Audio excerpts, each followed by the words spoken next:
Build creative confidence. Beat the inspiration addiction. Join the Writer's Gym. My guest at the Writer's Gym today is Ashley Thorpe. Ashley is a self-taught Devon-based animator whose early films, Scarecrow, The Screaming Skull and The Hairy Hands, were a celebration of the neglected aspects of British folklore.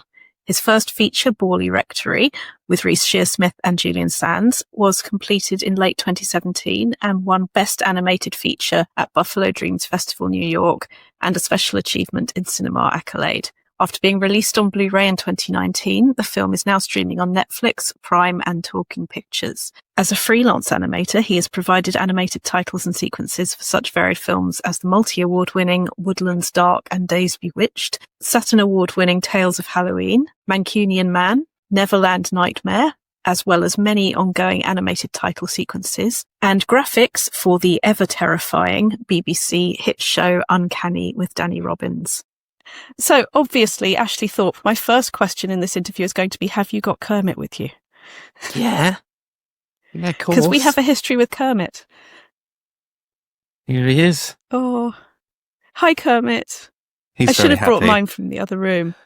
Yeah, but he sits on Kermit, top of my bookshelf, just slightly out of shot. Because he's been quite an ideological inspiration to both of us, really, hasn't he? Yeah. Yeah, I think so. He's kind of been there since I was teeny tiny. And, you know, it's that thing, isn't it? It's like, what would Kermit do in this situation? Would he lose his rag like Animal, or be sort of really stressed out like Gonzo? Or would he keep a level head to get things done and then wave his arms around in private? You're reminding me weirdly of actually what I saw Richard Osman doing yesterday, which is I think Kermit, like Richard Osman, who are both leaders in very different ways. When there is something that needs to be done as a producer, as a writer, or just in an interview, getting through it, they're so good at getting there. They know what needs to happen, and it's done so kindly and so gracefully. Obviously, with Kermit, there's a point where it goes, and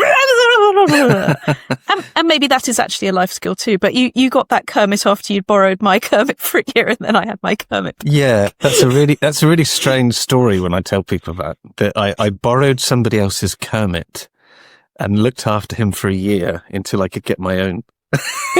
People just look at you holiday. Like, right. He enjoyed his holiday very much. He felt very appreciated. He did, and Lily loved him. Oh. I think she loved the fact I would just sit there and he'd just be, you know, talking to her and stuff and singing. And so lovely to have a daughter who is seeing you do all of these incredibly cool things. Yeah, just to have somebody who is seeing you do all of that you are a part of that world and sort of animation and how these characters become so real for us. Yeah. It must be lovely to be able to show her that so practically. I think so. And also, I've spent most of my life preaching how I always wanted to grow up on Sesame Street. And my approach to how people should live with each other and each other's differences was always very much kind of Sesame Street informed, even though ironically I grew up in Devon in the 70s, which was such a provincial place. Very little kind of multiculturalism at all. And yet my world's view was through the lens of Sesame Street. So whenever, I remember a Sikh family moving in down the road, I was so excited because they were from somewhere else and just almost running around as a kid and waiting for them to come out to play and stuff, because it was just the excitement of difference. And it was exciting to talk to people who had different backgrounds, different belief. And I kind of bang on to Lily quite a lot about these ideas that, you know, inclusion sometimes just about getting involved and then just a little bit of understanding. And I think, you know, as much as some people like to think of Sesame Street as well, oh, it's not political, it's just nice stuff for children. It's like, you're kidding, right? Sesame Street's the ultimate political show in some ways. You know, look at where it came from. It was set up to help like inner city kids fill in the gaps in their education. It's like, it's the ultimate like punk rock political show. And they look at you baffled. Well, Sesame Street's political.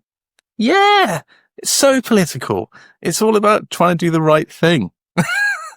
And as a storyteller of any kind, I think that's such an important start, isn't it? That you've experienced that what true and real actually mean and the lessons that we take are often from the stories we grow up with. So I think you've heard me say in the past that I say it jokingly, but it's utterly true that I joke that the two religions that I grew up with were Judaism and Star Trek, that these were the ideas that with both of those, it wasn't about that these stories had to have happened literally to be important. It was, what are these stories saying to me about myself, about how I show up in the world, about, I think most importantly actually in both is that the idea of arguing with God in these particular cases, that it's never about just taking something as read. It's about coming back and saying, but what about this and what about that? And I'm so interested in that in the context of the things that you found, because it does show me, just looking at your biography, which everybody else will have heard me read out already, but just in case you want to recap, Ashley Thorpe is a self-taught Devon-based animator and was celebrating in those early pieces. And I'd say through pretty much everything you've done, the neglected aspects of British folklore, there's such a through line with that. Is that the way you experience your career? There's a through line in those stories. I think so. Yeah, I think so. And I mean, because I went off to uni, and you have this kind of naive belief, I think, that when you get to the end of it, you're going to come out not with a piece of paper, but with a career, like a lot of people do. But you just come out with a piece of paper and you're not really sure what to do after that. And I remember feeling as if desperately trying to get anywhere in the media industry felt like endless compromise, and pretending I was really interested in stuff that I actually had very little interest in, chasing the trends, doing what everyone else was doing. And the short films and the animations really came from this weird point where I just said, oh, bollocks to this. I can't be bothered anymore. I'm done. I'm just going to make stuff for me now. And that's where it all started. And ironically, going back and looking at things, which they were things, again, that excited me as a kid. It was overhearing ghost stories when, like, an elderly couple that lived next door used to come round and they'd have drinks with my mum and dad and they'd tell each other scary stories, usually Dartmoor myths and things like that. And things like Highwaymen and Dick Turpin and stuff like that. I loved all of that when I was a kid, but nobody else was talking about these things or doing anything like that. And it was those things I crept back to. It's like, well, I'm still excited about these things, so that's what I'm going to do. And that's when things ironically started to happen, and people started asking me to be involved in things. Can we go a bit more specifically into that? Because it would be lovely to hear a bit about what that looked like. Yeah. In what way? There was a point in you where it was like, bollocks to this, I'm going to start doing things for me. And then people came along, and so without going into sort of too much, and I waved my magic wand and these people have been, I mean, to be fair, I talk to clients all the time about the magic wand, because you need to know what you want in order to make it happen in your life. If you don't have a sense of what it is, it's a bit like Google. A magic wand is very like Google. That's the way I see it. The more specifically you can say what you want, the more practically you can bring it into your life. So what was that for you, and who were the people? Well, it started really where I'd lived with a Greek lady for about 7 years or so, and I'd actually moved out to Greece, desperately trying to make things work, and that all collapsed and fell to pieces, including that relationship fell to pieces. So I moved back to Exeter, and that was when I thought, you got a fork in the road here, really. Yeah, another Muppet reference. Do you want to do the Muppet reference? Because they won't know. They won't know that. It's in the Muppet movie, and they say there should be a fork in the road coming up, and they drive past a massive piece of cutlery in the road. And I think of that every time they say there's a fork in the road. And I thought, well, you either sit in your dressing gown smoking fags on the back step, or you could be proactive and use this as a chance to kind of reinvent yourself, get back into painting, stop trying to be the happy, sunny person that you were desperately trying to be in Greece. Just do the stuff that you really like, look at all the strange folklore stuff. So I started making this animation called Scarecrow, which was about a ghostly highwayman. And it's like it ticked the box of the highwayman. So I get to do highwayman, but then he dies, and then he comes back as a ghost. So you've got 2 tick boxes there. And I just started making it without any help or any funding. I had a friend actually called Mark Stevens. He went out and he was helping me film it and shoot photographs for the thing. And it was then actually through the Exeter Phoenix, I saw an ad in the local press. Say what the Exeter Phoenix is. Well, the Exeter Phoenix is a local arts centre, And I'd never actually been there before I saw this little ad for funding. I saw a little tiny ad that was literally about 12 lines, and it said cash for films, which when you're skint and doing a horrible job that you really don't like, I thought, well, that sounds good. So it was basically an arts grant, and it was about £2,000 to help you make a short film. And I applied and I got it. So then suddenly it became a passion project, and now it's a passion project with a few quid behind it.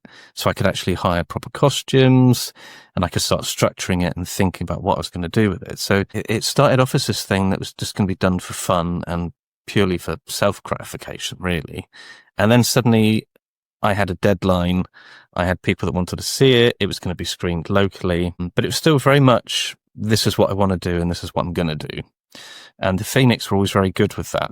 They gave you basic directions, but they never tried to wrestle control of the car away from your hands, kind of thing. And I got a real taste for it. You know, the film got finished, they screened it, and then I thought, I wonder how ballsy you can be with this. It's made in the back garden and out in the woods type of production. Maybe I'll send it to festivals. And one of the other things I did, I sent it to people like Chris Alexander at Fangoria magazine. And I contacted podcasts I was listening to, like Rue Morgue magazine. And I just thought, well, I've got nothing to lose. I'm selling tiles on an industrial estate. I might as well do this, whereas this thing's going to sit on my shelf and do nothing.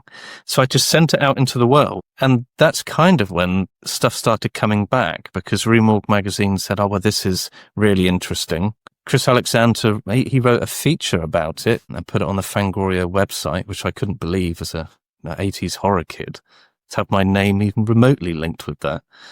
But one of the most direct consequences of that was Stuart Andrews at Rue Morgue Radio, the podcast. He'd recently interviewed Glenn McQuaid and Larry Fessenden, and he mentioned Scarecrow to them because they were about to do this old school, these radio dramas under the banner of Tales from Beyond the Pale.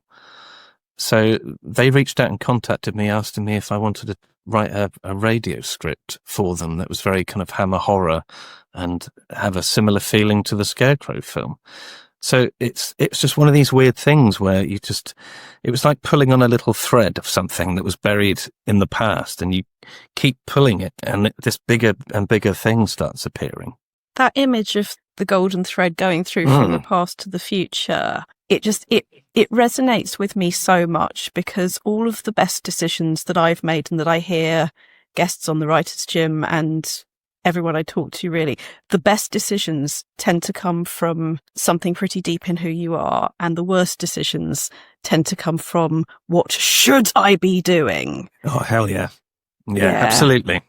There's a phrase that I find myself using a lot, mainly with freelancers, but not exclusively, about jigsaw careers, about when we do it well, we're moving away from the idea that you have this one job and somebody's telling you how to do it, and that is you for life, which, can sound quite attractive sometimes, but actually, if you have the personality like you were describing, where you've got ideas, you need to bring them into the world. It's more about finding the different pieces and finding what those pieces are for you and how those fit together.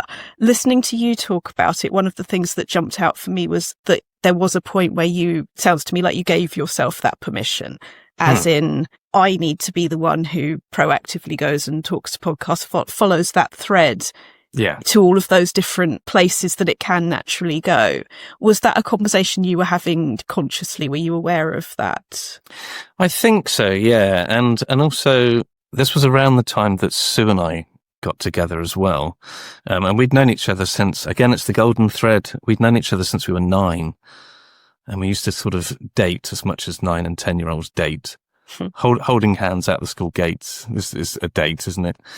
Oh, that's totally a date. It's totally a date, yeah. And it was around the time that we got together, and I think that helped galvanize things as well, because it felt as if another thing, which was, this is meaningful, and she was always very, and still is actually, it's like really encouraging in that term of, if you want something, you've just got to try, just got to do it, go for it.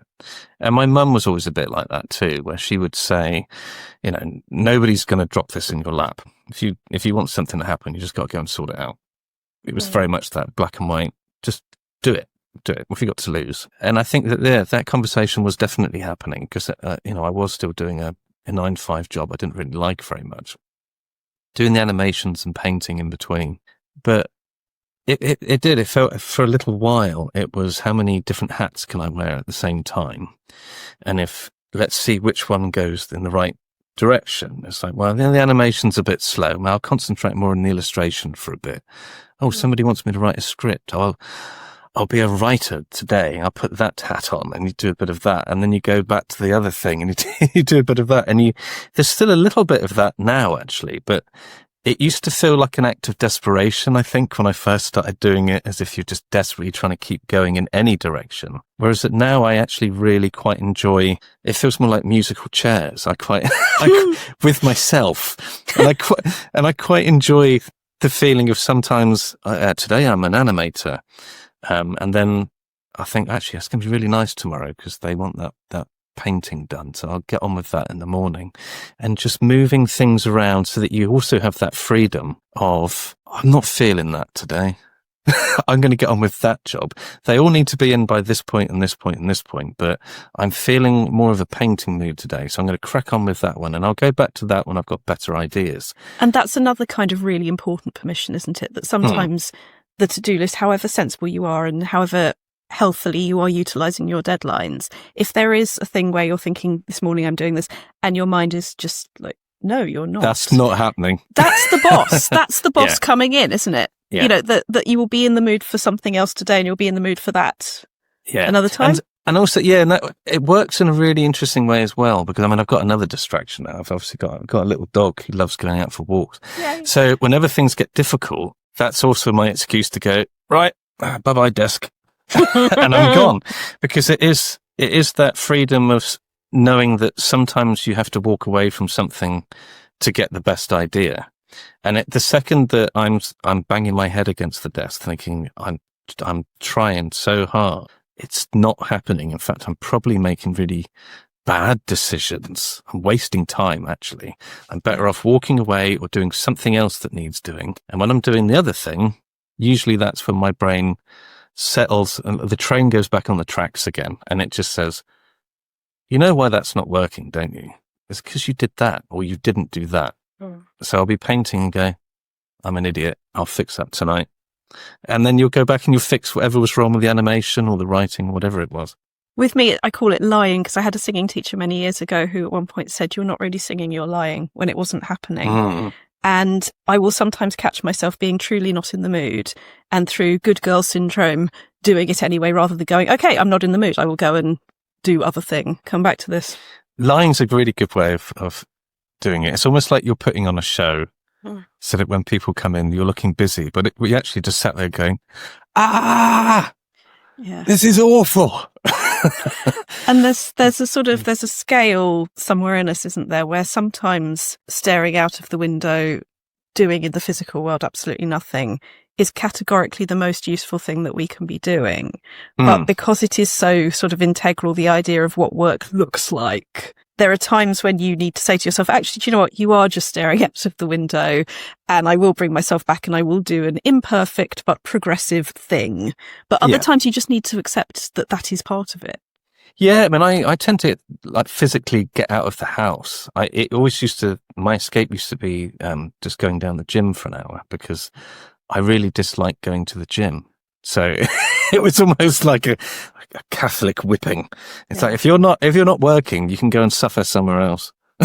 So in writer's gym terminology, because I also do not like the gym to the extent that I don't go to a physical gym. I have weights. I have a wonderful physiotherapist who is pretty much my trainer. I do the stuff, but I do it in a way that works for me. And I think writing and the writer's gym vocabulary is about what exercises do you bring into your life every day, every week. In order to make that happen. It's funny you say performance, because the idea of performance and ritual to summon something, not an end in itself, but in order to create a feeling whereby you do what you need to do in the world. That for me is exactly what the whole exercise thing is about. It's about summoning it in yourself. Yeah. Are there any other sort of exercises or things you do or situations you create in order to get the best out of yourself? Yeah, I mean, I'm very much a creature of habit, I must admit. We live in a sort of very much a family house. by that which I mean cluttered and mildly chaotic, with a cat and a dog who live like Tom and Jerry. But my desk is so orderly, and I have to keep it clean, and I make myself little post-it notes that I keep around for which needs to be done in what order and things. And I am very much a creature of habit. I get up at exactly the same time every day. You know, I sort out the kids' breakfast for school. Everyone leaves at the same time every day for work and school. I sit down, I have a cup of coffee. Nothing starts before then. I get my admin and my emails done.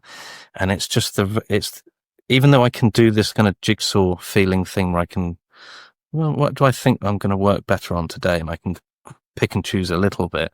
My day is structured quite rigidly, actually. You know, I know for a fact, you know, by about noon today, I'll take Dolly out for a walk down by the river, because that's the getting away thing. I think it's that I do live by structures as much as you have to adapt them when you've got family, you know, to kind of work within and around. I think if I didn't, I think I'd be a chaotic mess. I really would. I like having and knowing that, well, I try to get all the stuff I really don't want to do actually done with the cup of coffee first thing. It's a bit like that. I never put it off, because one of the things that I used to do was, oh, that's going to be horrible, I'll do that later. And then the further away down the day you push it, it was a bit like when I used to do evening work, and you spend the whole day thinking about this thing you didn't want to do later. You'd find that it would cripple you throughout the afternoon, thinking, oh God, I've got to go to work in a supermarket in 3 hours. And you'd sit for 3 hours thinking about it instead of doing anything. So now it's just, oh God, I've got to send all those emails. Right, line the coffee up. Let's just rattle through them and get everything rubbish done first. So and then it's fun stick and time. carrot. Yeah, sort of stick and carrot. That I'm wondering, does that also make you less, I hope it would make me less precious about getting done the things that I'm not actually that emotionally involved with but need to get done, so that the coffee won't be too cold, so that I can get on with the real stuff. Does it make you more focused on those things, sort of get them done? It does, and weirdly, it does create a clarity. So I don't faff about, and I urgently kind of want to get on with the stuff I need to get done, but also that I want to get done. The boring stuff gets done with quite military precision, so it's all just done and out the way, and it's right, and get on with the good stuff now. That feels like the best definition of professional writing I could ever ask for, that it is about realising what actually isn't where your energy needs to go. Do it efficiently, get it out of the way, focus on the art. And people find that so hard, which I guess as a rather elegant segue to where I encountered you, that brings me to BORLEY Rectory, because I realise I am talking to a man who told me he spent quite a long time on every single dust particle. I'll just take that image with me for life. I use that as an example of an animator's insanity still to this day. Would you talk people through BORLEY Rectory, please? It was a long, painful process. It's beautiful. Yeah, I mean, it was... Which aspects would you like to know about it? Like, why on earth did I do it? BORLEY Rectory, which is such a beautiful animation of the legends and the hype and the ghost stories and the human stories. Talk to me about what brought you to that and what it was, because it's such a beautiful story, set of stories and animation, kind of an anthology in a way. It kind of is, yeah. It's almost different families or different groups approaching and being affected by the same set of circumstances. I think that's one of the things I found interesting about it. It was something that I encountered first in childhood. It was via the Usborne World of the Unknown books. And it was that moniker. We must just say, you're also partially responsible for getting that back in print, really, aren't you? Yeah, me and Mark Morris, the lovely Mark. Yeah. We when we were making special features for the film when it came out on the Nucleus Blu Ray, I chatted with Mark and just said, I wonder if there's any way we could get in contact with Usborne, because those mystery books were such an important part of my childhood and get me interested in the supernatural and monsters and UFOs and whatever. I wonder if there's anyone we could talk to. And then, it was just a magic spark of that moment that Anna Howarth was wondering whether anything could be done with these like classic 70s books, and it led to them getting republished. It's crazy. So, I mean, that was the reason. It was because of those books. And it was this idea, which always sticks in a kid's head, this idea of, the most haunted house in England. So it was like the big one. And I just thought it'd be an interesting thing to try and tell in terms of animation. One, because the story did seem to be broken down into these little chapters, like these little vignettes. But also, I thought that because ghost stories themselves they're quite mercurial. You can see them in lots of different ways. So I thought that the approach that I was playing with in terms of animation, of it being a mixture between live action and animation, animation on the live action and live action elements within the animation. So it's between worlds. It's between something real and something completely fabricated. I thought, well, that seems like a good marriage for a ghost story anyway, because you're never really sure what's real, what's the figment of somebody's imagination, what's something clouded by memory, or something's a projection of want or need. And it just seemed like, well, this seems like the perfect little package, really. And we've got Reece Shearsmith, who you've worked with several times, different projects now, Julian Sands, many very talented actors. I am not playing favourites, but including Claire Louise Amias and Jonathan Rigby. Oh, yes. And just a wonderful, wonderful group of people. How did that work in terms of marrying those two worlds? Were you storyboarding very specifically and then filming, or were you filming and then going and drawing over? How does one do that? It was kind of written initially as quite a traditional script, because Julian's narration was done years in advance of the animation actually starting, because we really struggled to get funding for it. We had funding in the shape of Channel 4's shooting gallery, and then the person that was organising it just disappeared. It was like Spinal Tap. One minute this producer was there, and it's like, oh, this is going to be part of shooting gallery. This is going to be amazing. And then, hello, they're just not there anymore. So it languished for years. So it started off as a script, and then once I realised that maybe we could crowdfund it, I spent a few months and I storyboarded the entire thing. And the main reason I did that, I think, was because I knew that it was going to be a mixture of live action and animated elements. So I knew that if you're going to have a character walk into a room and look out a window, we better make sure we know where the window is in shot and where the light source is going to be, to try and help marry the actor and how they're lit with the background, because that's the first thing. If you mess up the lighting, you're never going to convince anybody they're in that space. So it was a technical thing mainly. The other side of it was that it forced me to make the film in my head before we got started. But then the other thing, which I don't talk about very often, which is I mainly storyboarded it because I was absolutely terrified of making it, I think. And it was this idea of, when I walk out onto the set, I'm not a trained director.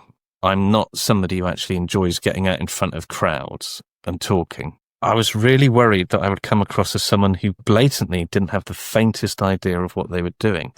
Whereas if I came out with this laboured document where every shot had been drawn and it had notes on there saying where the camera needs to be and the lights, it would make me look very professional and very confident, and that I totally knew what I was doing. And it really helped. I think it helped sell the idea to me, if nothing else. I could look and kind of go, yeah, look, I do know what I'm doing, even if inside I'm dying.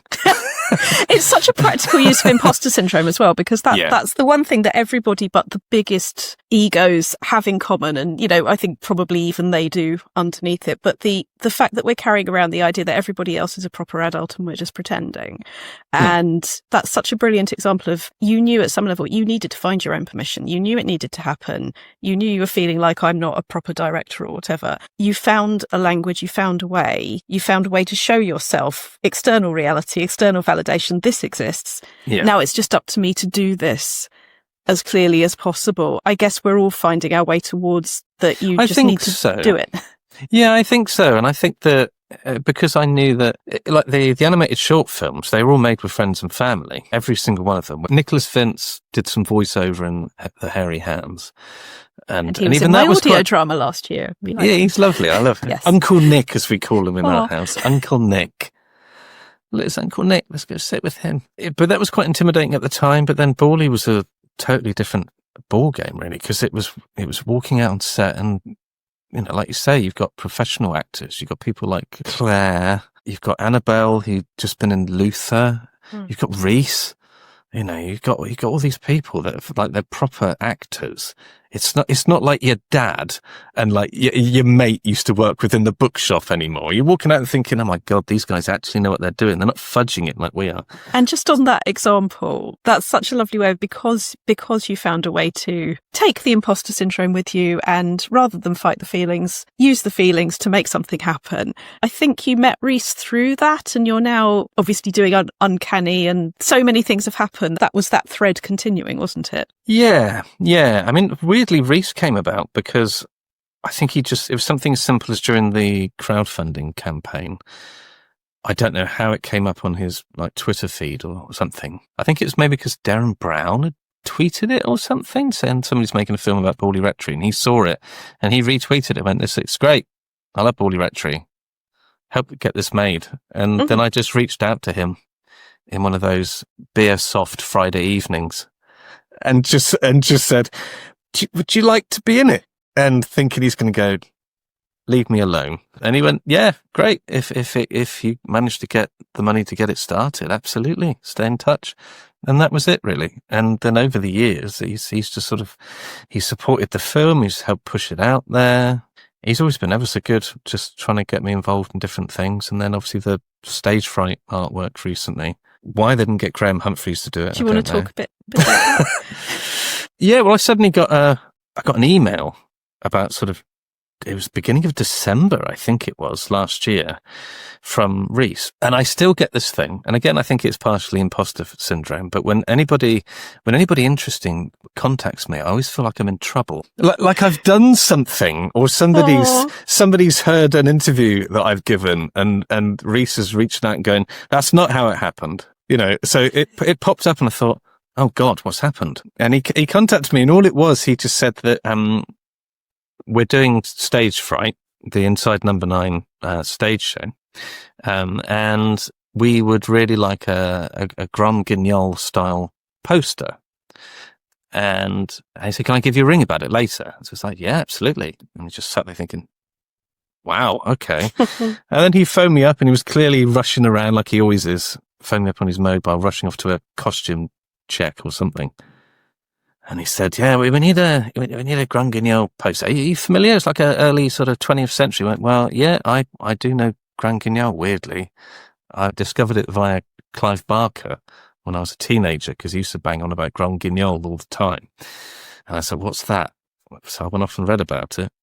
But weirdly, I'd been discussing a documentary on Grand Guignol with David Gregory at Severin, because he had, that same week, weirdly, had contacted me to say, I've spent the last 10 years making a documentary about Grand Guignol, and I wonder whether you could do some animations of the building itself, because we've only got grainy old black and white photos.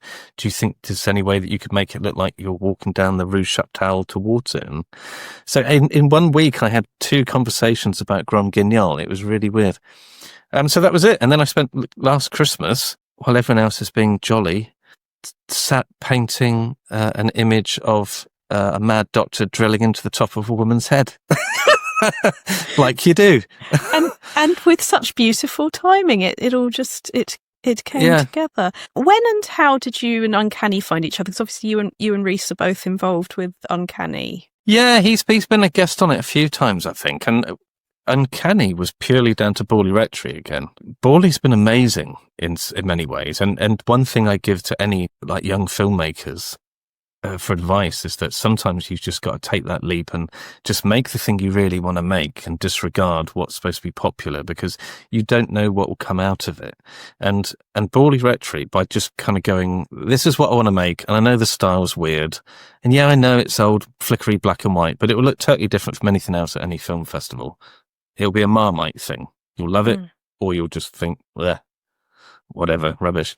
But as a consequence of that film, loads of people came to me afterwards asking me to say, could you do something in that style or with that approach for our thing?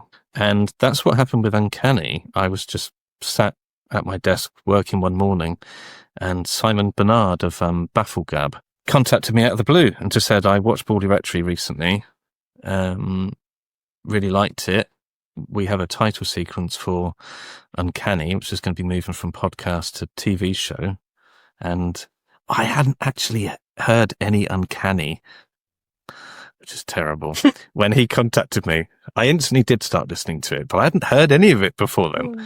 And he said, do you think we could have a chat about what they'd like? And that's how it started. That's just a great example of the universe meeting you halfway, that although you haven't discovered it, it's got so many things in common with you already. Yeah. And when you're doing enough of your own stuff, the universe will start doing things that. always come together. I mean, this was what was so strange. And I realised that Simon, I really like Simon because he's got that. He does so much stuff with the BBC, but he has that once removed thing, so he can look at what's going on and just kind of go, don't worry about it. They always do that. Just hold your ground.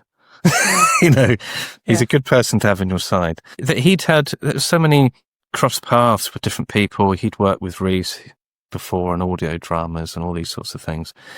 But and I'm still doing Uncanny stuff now. I handed a bit of artwork in for them yesterday morning. So apart from the animations, they said, can you do all the graphics and posters and things from like Uncanny Con, all the podcast artwork? I do all of that now. So every now and then I'll just suddenly get a message saying, where can Danny be stood now?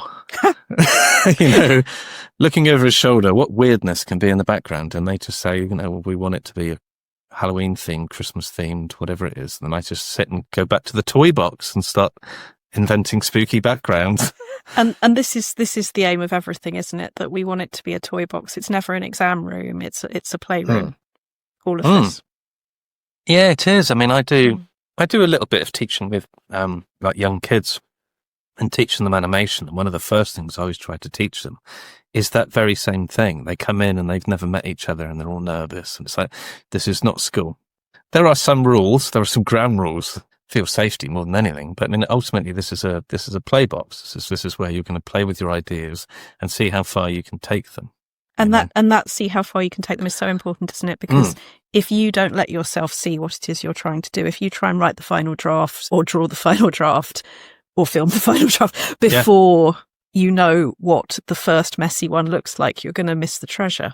Yeah, and I think that's it's a tricky thing, isn't it? Because it's great that you've invited me on here to talk about the process, because weirdly, I'm sat here talking about myself like I'm Yoda or something, but I'm really not.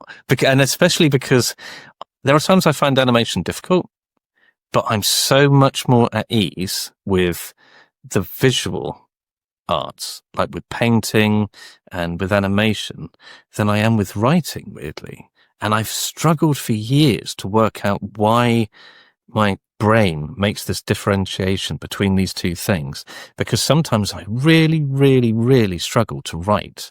I find script writing the hardest thing. I find it harder than sitting in front of a blank canvas and starting. And I don't know why there's any difference in my head. I'm not sure what it is. It's almost like a kid that's given a new bike. That I go, well, I know I can ride a bike, but maybe I won't be able to ride this new bike as well as I ride my old one. It's really weird, and I sit there going, why are you beating yourself up? You've written scripts before. What are you doing? It's fine. But I sit there all the time going, oh, this is crap. If this were a coaching session, we would now be looking at what the key to that playroom was. What's your guess about what that key might be? I mean, I must admit, my way into scripts tends to be, you have to just picture it visually. So the way that I get excited about the idea is images. You know, I have to think of specific images that I think, well, that's a haunting image. I can run with that image, you know. And I finished a feature film script not that long ago, actually. I say finished, that's probably abandoned. Is there such a thing as finished? Never mind, is there such a thing as ghosts? Is there a finished? That'll do. I wrote the end. It's just it's finished for now. Yeah. And my way into it was strange visual moments. It was very strange specific things, like, you know, derelict streets and people's memories and keepsakes sort of blowing along in the gutters. You know, this man, he feels like he's lost everything, and everything's become this sort of disappointment. So he literally feels like his life's this kind of like derelict. And it's just it started off as just like images. and like some weird link, because he's a dustbin man, because I thought it'd be really fun to write a script about someone who picks up other people's rubbish, but at the same time feels as if his is descending into it. And this idea between, what were those jars that the Egyptians used to keep their remains in? Was it the panoptic jars? Something like that? The only word I'm now having in my head I actually got from Doctor Who. I can't remember what the real word is. Yeah. Again, story's more real to us than reality. Yeah. And it was this idea of seeing, he starts having nightmares about seeing his like wife and daughter in dustbins, as if they're like these jars that the Egyptians used to store them, their remains for the afterlife in. And it was just weird images that kept coming into my head. And that was my way in. It's like, right, okay. But then the comfort in terms of trying to structure something, quite often that's, weirdly, that's where I lose my nerve almost. And which is weird, because obviously with animation, you've got to be so structured. I have to create a workflow so everything works and you're not wasting loads of time building something you're going to have to change later. But then I have this thing in my brain that goes, no, it's not the same. Yesterday, I was interviewing the founder of Barefoot Coaching, where I qualified as a coach. And the way I discovered coaching was Kim Morgan, the founder's columns in Psychology's magazine. And it's a fictionalized case study of a coaching client and what's going on for them, but also what's going on for the coach. That the whole point is everybody's a human. Everybody's reacting to things that are as much themselves as the world. It's never about blame. It's all about curiosity. So I discovered what I now do through those columns that she had written. Now, this is going to be an important word in this story. Written. She also wrote, among many other things, my two favourite books on coaching. That's a massively short version of what she's done, but that is something she's done. When I emailed Kim, and that was one of those emails like your one to Reece, where I was going, it's all right. When she got that email, she was absolutely lovely, but was very good at explaining to me how she wasn't a real writer, as every single writer manages to explain to themselves. So I presented the evidence, which is it's so reassuring when the writers that we admire have the same reaction that we might have about ourselves. We had a lovely interview. It was great. Anyway, point being, I don't know if I ever gave you the Writer's Gym bookmark when I last saw you, but among, not the one I'm holding up right now, which is one side of it, there may be 7 basic plots, but there are infinite original voices. You know, we're not looking for a right answer. We're looking for ourselves. It's got a bunch of phrases that we come back to, because although there are no wrong answers, there's a few, like you say, it's like road safety. There's a few safety guidelines, as with animation, that keep you going. But my favourite one, this one here, Say the Thing, that actually came from when I was writing an article for Fangoria magazine, and it was about a subject that was very involved for me, very personal. I'll say what it was. It was anti-Semitism in 70s horror. And the conversation had come from my partner, Mark, who we talked about earlier, hadn't known what certain images that he'd released meant. And at the time, when somebody said in front of me, and Mark, doesn't that bother you, Rachel? And the tiredness in me that, you know, it's so invisible all the time. And it was probably in that moment that I realized how invisible I'd made it. And then Fangoria wanted me to do this thing. So it was very big and important. And as it happened, the editor I was working with was Jewish as well. And we were both, as, you know, people, we were just, it's the tiredness. A lot of people go, all of what's going on in Israel is all of what's going on in Judaism. And it's not. And it's not, you know, and it was just all very exhausting. So I was overthinking. And what Ariel did while I was trying to chuck everything that could possibly work into this piece was Say the Thing. And as with everything on my lovely bookmark, whatever I'm overthinking in life or on the page, that tends to be what actually gets you through it to the solution. It stops being a fork in the road and it starts just being a road, because you know what you knew what you need to say. And I love your example of that writing so visually, you can see the picture in your head. So your job really is Say the Thing. This is what I see in my head. It's not about how I put it on the script. It's about how truthfully I put it in the script. Not unlike a set model for theatre or, you know, or any of those things. Your job is to say honestly what is in your head rather than to get caught up in doing it prettily. Because the way writers, and not just new writers, but especially new writers, will hold themselves back or hold ourselves back is school told us about vocabulary. School told us you can't start a sentence with a fronted adverbial. I honestly had an adult come and say that to me. I'm not allowed to start a sentence with a fronted adverbial. That happened. And it is all permission, isn't it? It's finding that. But it sounds like you have found yourself as a visual writer. I think I also get disappointed in what I do. So there's an element of that, but it's interesting about sort of saying the thing, because I think it was a script called Dead Men's Shoes, and it was a radio script initially. And then I thought there were things in there that I really wanted to explore and adapt. So I took that as a starting point, the basic concept of it, and I thought, let's try and write a feature film using those core ideas and see where I can go with it. And it becomes quite a different animal. But then it's interesting you're saying about Say the Thing, because I realized that when I started writing this new script, it was a few years ago when things were particularly difficult. And it was around the kind of the COVID times. Everything became quite hard. I started having to work in a medical warehouse, literally lugging boxes of medicines and things about. And I suddenly realized that, there's a reason why I've gone back to this idea, was because I wrote the radio script when I'd just been made redundant. So it was the smoking fags in your dressing gown on the back step. And that was kind of what the script was about. It was about people that would do literally anything to survive, that they will lie about their qualifications just to get their foot in the door.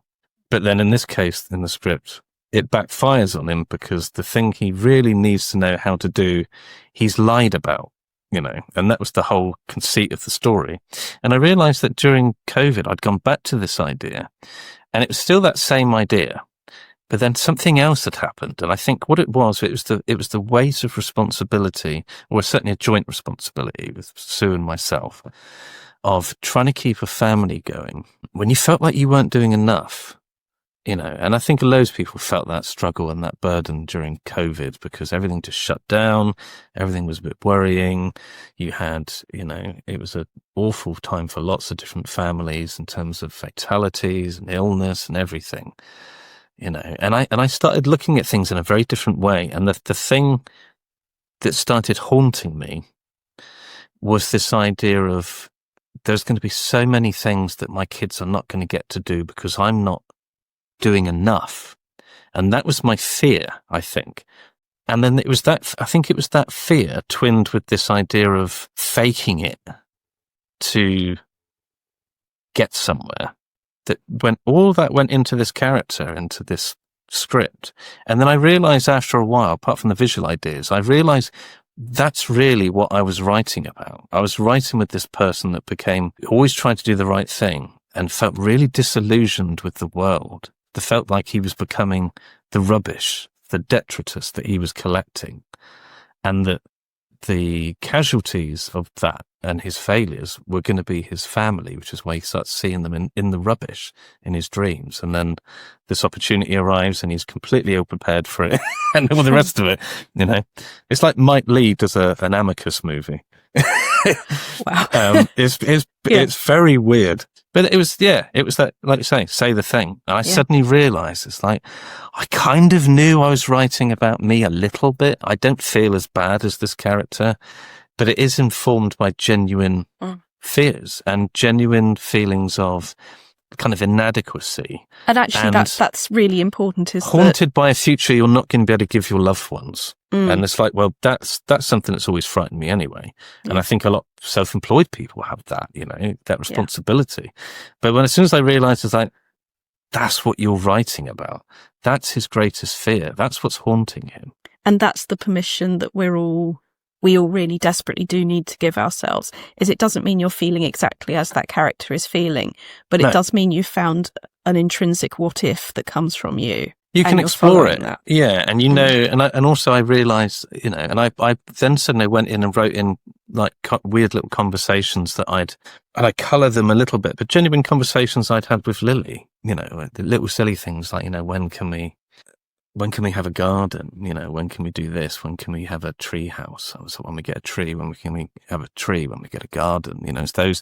We have a garden, but in the story, they live in a crappy place that's falling apart, and But it's this idea of writing your fears into it, And then you really start feeling for your characters then, because you think, right, okay, this guy isn't just a cipher for him to get from there to there. So if he meets that person, then that happens. You kind of think, well, I know why he did that. He's desperate. He's absolutely desperate for something to happen. This was the workshop that sadly I ended up not being able to do at your wonderful festival because my partner Mark broke his tooth while we were literally about to walk out of the door. But that was all about your fear as your muse. That's one of my favourite workshops that I do, because it is so important to understand that fear is not something to push away and avoid. It is something to listen to and understand, and realise that anxiety and creativity are using the same software. Yeah. Because then you've got that choice, which you've used so beautifully. But I wonder, would you like to talk about Hell Tour? Because that feels like almost the next chapter, or another chapter of this same golden thread of a career. Yeah. So Hell Tour came about really when BORLEY RECTORY was doing its tour around the festivals. And I went to some amazing ones. Been very lucky, actually. But ironically, I always felt really sorry for Sue that she never got to go to the really good ones. So we were invited off to a couple that happened over one weekend. So I said, well, look, come along with me this time. We'll get Lily looked after. Come with me. We'll have fun. And those were the two of the most disappointing ones that we went to. I was like, I'm sorry, I won't make you go on these things again. But what weirdly happened was that Sue came away from that and just said, God, I reckon we could do that. We could do that. I reckon we could do that and better. And we would look after the guests better. We can do that. So it back in about 2019, we did actually say, well, why don't we try to do something which, again, will celebrate local folklore, and we'll look at Devon legends and Cornish things and things like that. We'll tie it into contemporary films. We'll try to get local filmmakers involved, try and get a bit of a scene going, try to get people to connect. But for it to be a celebration of the region, whilst, showing lots of gothic horrors and putting talks on and things. And then so we launched the Hell Tour Festival. And it was very much kind of directed by Sue, just really wanted something exciting to happen in the area. And we did one in 2019, and then COVID happened. But we did one last year, which went really well. Had people like Reece Shearsmith down, and had Caroline Munro and Madeline Smith, and it was good fun. We're doing it all again, and the theme's ghosts this year. So we're looking at lots of local ghost stories, but we're showing classic ghost films like The Haunting and The Uninvited, some sort of rarely screened things. And we've got the woman in black herself, Pauline Moran's coming too, so that should be fun. Oh, what a wonderful example of fear as a muse, and just fear is a muse.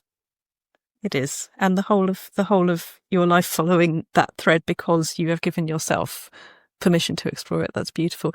Well, as always, it's been an enormously enjoyable conversation, and thank you for talking us through this, and looking forward to hearing what you write and animate and create next. Yes. Yeah. There's loads of stuff still in the works. Ashley Thorpe, thank you for joining the Writers' Gym. Thank you for inviting me. You've visited the Writers' Gym with author and coach Dr Rachel Knightley. Production and sound design are by Ashley Lexine, and theme music is by Chris Gregory. To join a Writers' Gym workout online or in London, as a guest or as a member, visit writersgym.com or email thewritersgym@rachelknightley.com.